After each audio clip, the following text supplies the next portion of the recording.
अगर आप बिहार में जमीन खरीदने या बेचने की सोच रहे हैं तो ये खबर आपके बहुत काम की है। अब जमीन रजिस्ट्री से पहले ही आपको उस जमीन की पूरी कुंडली ऑनलाइन मिल जाएगी। जी हाँ, बिहार सरकार 15 मई से एक नई व्यवस्था लागू करने जा रही है, जिससे जमीन खरीद बिक्री की प्रक्रिया पहले से ज्यादा सुरक्षित और पारदर्शी हो जाएगी।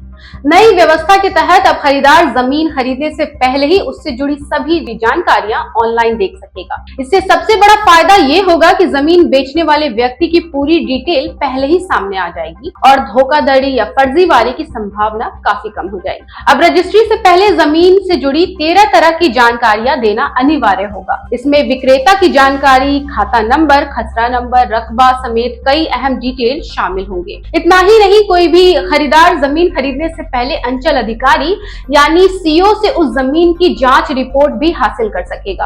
आवेदन जमा होने के बाद सीओ 10 दिनों के भीतर जमीन के दस्तावेज और सरकारी रिकॉर्ड की जांच करेंगे। इस रिपोर्ट से खरीदार आसानी से समझ सकेगा कि जमीन की जानकारी सही है या नहीं। अगर विक्रेता की जानकारी और सरकार के रिकॉर्ड में कोई फर्क मिलता है तो खरीदार समय रहते सतर्क हो सकेगा। नई व्यवस्था से यह भी पता चल सकेगा कि जमीन का असली मालिक कौन है, जमीन सरकारी तो नहीं, पहले उसकी बिक्री हुई है या नहीं, उस पर कोई मुआवजा या लोन तो नहीं और जमीन पर किसी तरह का विवाद लंबित तो नहीं है।